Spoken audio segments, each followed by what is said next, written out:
So next speaker will be Jacek Sieka on how to build your own Ethereum client, the development story of Nimbus. And you need to... No, actually, you can go now. It's recording. We're good? Yeah. All right. Hello, everyone. I'm Jacek. Come from Status. He's a hurry. I'm working on this Ethereum client called Nimbus. And if you want to follow along the presentation on your own laptop, I think that URL should work, so you can just skip ahead and do what you want, right? So we're going to talk today a little bit about what goes into building an Ethereum client, like what you need to, what should interest you if you want to become a client developer for Ethereum, right? And before we go there, I wanted to look a little bit at where we're coming from, right, as blockchain developers. And I don't know if anybody recognizes this. Anybody play that? Yeah? All right, cool. So, I mean, this is absolutely perfect. Sid Meier, he had such a great thing going here that every technology we invent basically builds upon stuff that we've already done before. So in blockchain, that would be writing, mathematics, currency, code of law, there's engineering, all kinds of things, right? But there's one thing in particular which is very important to blockchain development, and that is cryptography. And the reason we're sitting here today and are able to have this conversation is because of some pretty important people that made sure that we have cryptography available to us as open source developers, as people in general, right? Because not long ago, like around the time when I was learning about the internet, crypto was considered a weapon. You wouldn't be able to export it, you wouldn't be able to use it, you wouldn't be able to know how it works as a private person, right? And back in the day, we had these people, these cypherpunks, and they would do everything they could in order to make sure that this technology would become available for people to use and profit from.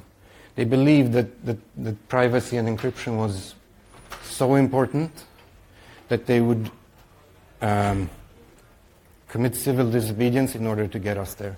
And a funny example of this is like in the US, for example, Philip Zimmermann. They had these laws there which said that you could not export crypto, but if you printed a book, you could take the book with you, and that was protected by freedom of speech. So all kinds of tricks like this they would do. They would move to offshore platforms and really find ways to make sure that this technology spread to us, right? The other big thing that happened when I was growing up was this. Anybody recognize these fellows? Right? Freenet, immensely important project back in the day. They started with the idea that information should be available on the internet for anybody to store, upload, and download without others being able to block it. You could say that they were one of the first people to think about, not really the first, but they thought about the internet as a shared storage or a shared repository of information, right? Followed came lots of other projects. They each contributed important things to blockchain technology as we know it today, right? Merkle Trees. They would use them to identify files. Distributed hash tables. They would use them in order to communicate with lots and lots of nodes efficiently and know where to find information, right? Peer-to-peer networking, basically. Execution. Now this is a little bit more recent. This is an interest of mine. I don't know if anybody recognizes this fellow.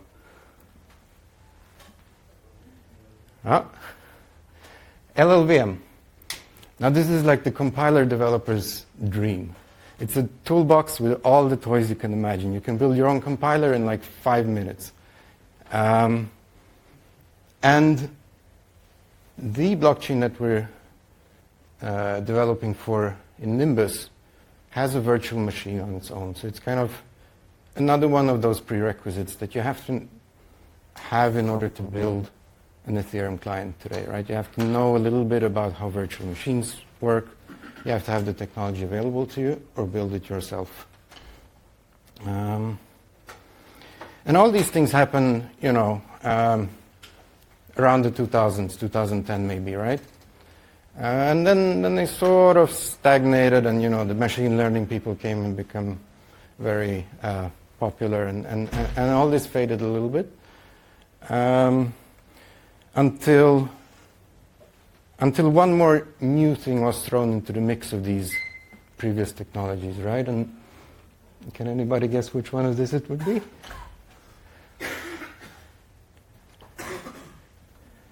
Economics, yeah.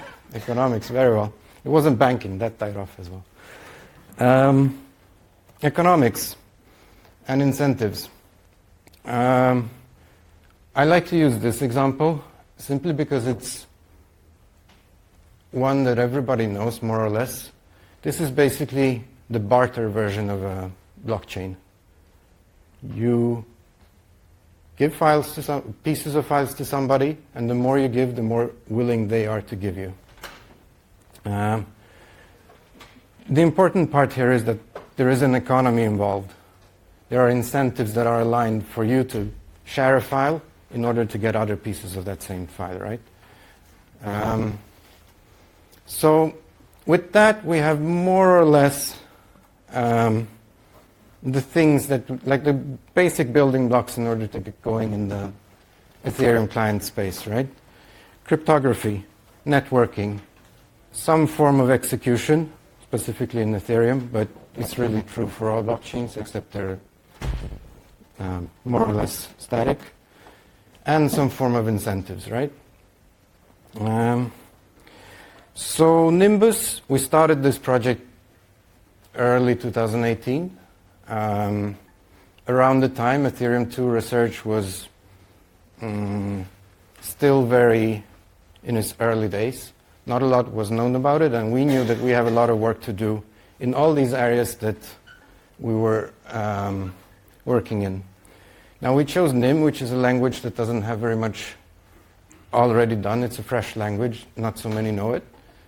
It's an advantage for us because we can affect the language's design, how it's used, how it's developed, but it also means that we had a fairly large amount of work to do to develop these base components of encryption, networking, these things that I've talked about, right? So we started basically working on Ethereum 1.0 because at the end of the day, most blockchains are roughly the same. They like if you look at them in an abstract way, they do mostly the same things. So for networking, Ethereum presently uses a protocol called DevP2P. It's a protocol that allows multiplexing, it has a DHT, for example, to look up other clients. It has an encoding so that you can send information blocks back and forth between clients. It's a fairly standard peer-to-peer protocol, but it's specific to Ethereum, right? For cryptography, a lot of the stuff that we do is based on these fellows, elliptic curves. In Ethereum 1, it's SecP256K1, the same one as in Bitcoin. We use them to sign things mainly. There is other cryptography involved as well in the DevP2P layer, which simply encrypts the traffic going back and forth between the nodes, but it's, shall we say, less important. The important stuff is in the elliptic curve cryptography, because basically, when you want to send a transaction, what you do is that you generate a private key for your elliptic curve, you sign the transaction, and you send it to the network, and the network knows it's your transaction by the public key. Your public key is also your identity on the network. Okay. On Ethereum, execution is pretty straightforward. For every block that we execute on the chain, right, we start with a certain state. We receive the block on the network. We apply the virtual machine state transition function, and we come out with a new state. Obviously, if this was done willy-nilly, there would be problems. because you could spam the network with transactions or execution that would go on forever. So in Ethereum we have this concept of gas. You pay for what you use, and what you use is tied to the type of instructions that you execute. So for example, an add will be very cheap because it is a cheap transaction on an ordinary CPU, whereas if you do something that involves storage, it'll be pretty expensive because the storage on a blockchain stays forever, so you're basically paying for storage for eternity. So far, at least. Might change soon. Finally, we have incentives. This is the spice that makes blockchains work at all, right? Because we have many people trying to establish what the present state of the network is. And since it's a distributed network, this is a difficult problem when people are honest. When people are not honest, it's a very difficult problem. And the trick lies in aligning what your interests are and the interests of the community. So we try to place ourselves somewhere up in this quadrant when we design the rules of the protocol. We try to find something that is beneficial to you and beneficial to the community. Basically, the economy is such that when you follow the protocol, you benefit from that. You get rewarded. If you try to break the protocol, either you don't get rewarded, you get kicked off the network, or in Ethereum 2, you will also lose money, basically. You will be punished. And we need to do this in order to deal with these situations where some parts of the network think that we've gone along this route. Other parts think that we've gone along this route. And maybe somebody else thinks that we've gone there. Okay? Now, Ethereum 2 is practically all the same and everything different. If you consider Ethereum 1 a prototype, then Ethereum 2 is going to be the product. So it's still a blockchain. It still does all the same things. Create blocks, you have cryptography involved, you have incentives, and there's a peer-to-peer network. And at the end of the day, you have something which looks like a computer, which emulates a computer, you could say. But on the inside, everything has changed. The networking library has gone from dev P2P, which is really a prototype of a peer-to-peer library. We will be most likely using libp2p, which gives you access to a lot of interesting features. You can suddenly use the network over alternative transports, maybe the Quick protocol, maybe UDP, maybe even the mesh network, who knows. The virtual machine, what used to be an Ethereum-specific virtual machine, and quite a quirky one at that, 256 bits word length. Again, most likely will change into WASM, which is currently gaining popularity all over. And this is fantastic. This enables a lot of new use cases. You can run stuff in the browser directly. You can run stuff on a phone, maybe. You can run stuff basically anywhere that you find a WASM environment. We change the curve that we use. And we change it for a simple reason, which is linked to the other change. Ethereum 1 is a proof-of-work blockchain. It's the kind of blockchain that uses a lot of energy in order to reach consensus. You have an algorithm which basically loops a hash function, and it's not useful to do that work beyond getting the consensus. So it wastes a lot of energy, right? We're hoping to switch that to proof-of-stake. And in proof-of-stake, what's important is that you have a lot of people participating. And what this new elliptic curve does is that it allows you to sign some piece of data with multiple signatories without growing the size of the signature. Now this is pretty cool because it means that we can allow a lot more people to participate in the network. the possibility to participate, like the number of participants in the network, is no longer tied to the amount of data that you need in order to sign a transaction or really your vote in the consensus. So we can grow the number of people that vote without losing efficiency. Oh yeah, there we go. That's what's going to happen. The design of the Ethereum 2 network is a little bit more complex. In Ethereum 1, you can think of the blockchain as a single thread of execution. Things happen in order, and you can execute one thing at a time. There's no parallelism.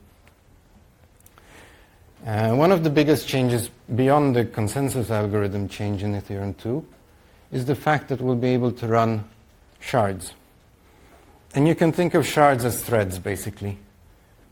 They're maybe even processes is better. You have parallel worlds of execution. Each has its own state. Each has its own memory. Each has its own execution engine. And each runs completely separate from the other. And in the middle, you have a beacon chain that acts as a coordinator to coordinate what is the consensus of all these different shards. So the way it works is that the shards report to the beacon chain where they are in their own state. And on the beacon chain, we have validators. Those are the entities that replace the miners in the traditional proof-of-work network, and they attest to this state of the shards. And the way they do that is that they rotate between the shards, and they look at the shard and try to come to agreement on what is the current state of the shard at this moment in time. And it's called the beacon chain because this happens every 6 seconds. So 6 seconds pass, a number of validators go to a particular shard, they look at that shard, they determine what is the current state, what is the longest chain according to the rules of the protocol, and then they sign that information onto the beacon chain. Okay? And this is also where communication between shards happens and is coordinated. So basically you can think of it as some form of inter-process communication, this coordination mechanism. All right. Nimbus, we've developed a couple of things. As I said, the Ethereum 2.0 project is still in heavy research. A lot of things are changing all the time, and we're basically following along in the development of the protocol, and we're implementing it together with a couple of other groups that are doing the same. So the goal here is that once Ethereum 2 is launched, there will be several clients running. Ours in particular is focused on light devices such as phones, such as routers, things that don't have that much power. If you want to try it out, we have a simulator right now. It runs this beacon chain process. It runs a number of validators, and it simulates them looking at the shards, trying to come to consensus about the state. Another little fun application we did was a chat. If you're familiar with Ethereum, one part of Ethereum is the blockchain, but there are two other parts, Whisper and Swarm. You can think of Swarm as a big hard drive, basically Freenet, but modernized, right? So you can store data there in a censorship-resistant way.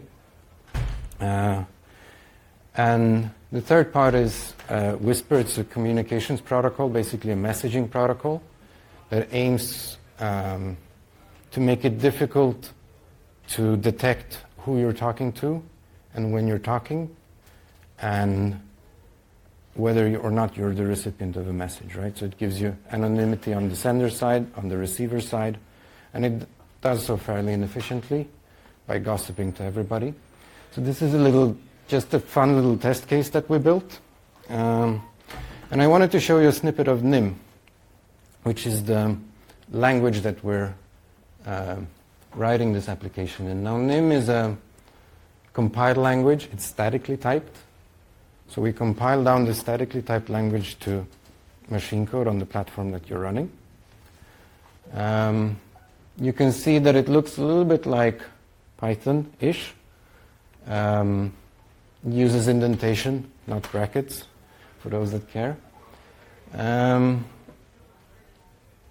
There are some interesting things in this language specifically.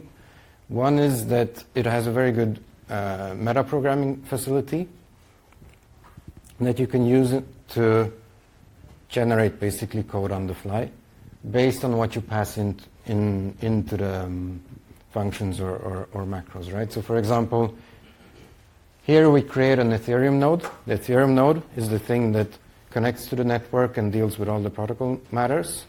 We add to it a capability to run the Whisper protocol. And Whisper here is a type. So we can basically pass a type into this function. And that function will therefore have available all the things that are needed in order to run the Whisper protocol, right? Try to scroll a little bit. Maybe that works. No, I'm not going to be able to scroll. Down here, I just wanted to show a for loop just for the syntax. It's very, yeah? No, 4 minutes. Okay, perfect. Yeah, I'm almost done. Down there, there's a for loop as well. I just wanted to show the syntax of it, right? Our client, we're sponsored by Status, which is an open source company trying to bring Ethereum to mobile, and they're doing a bunch of other things as well. We're sponsored by Ethereum, the foundation, so we're cooperating with them, with the researchers there, to bring this project to the world. In turn, we are sponsoring NIM, and if you want to join us, we're also using GetCoin, which is basically a bounty program where we put out work that we'd like to see done, and you can very easily participate in that work. And that's it. The big reason why I'm working on this is because what I started with was technologies from 20, 30 years ago. Nobody had an idea what they would lead to. And nobody has an idea of what the technologies that we develop today will lead to in the future in 10 or 20 years. But I'm pretty happy that I'm able to do it open source such that it will be available to those next generations as well. Cool.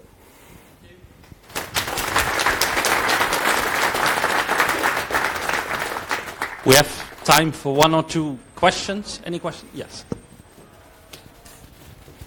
Hello. Hello. Very impressive. So I have 2 questions. The first one is for BOS signatures. Are you using an existing library or are you writing your own? We're currently using Milagro Crypto, which is an existing library. There exist a number of them, one in Rust, one in Go is being developed. Right. We'll likely write our own once the research has settled and we find it useful. Right. And then the second one is for EWASM. I've seen a bunch of projects, for example, Parity's Substrate, to actually interpret WebAssembly rather than compile it to machine language because of security concerns. Yeah. And that makes a lot of sense. So my question is, are you compiling it to machine code or are you interpreting it? So for Nimbus, we haven't yet developed it. For Ethereum in general, the plan is that to start with precompiles, which are basically snippets of code included with the client. And the way it will be rolled out is gradual. So I expect that the question of whether to precompile or interpret will settle by then. So I guess smart contracts will be interpreted by default and maybe the precompiles will be... For example, yeah. Okay. Yeah. All right, thanks. Any other questions? No? Thank you very much then. All right.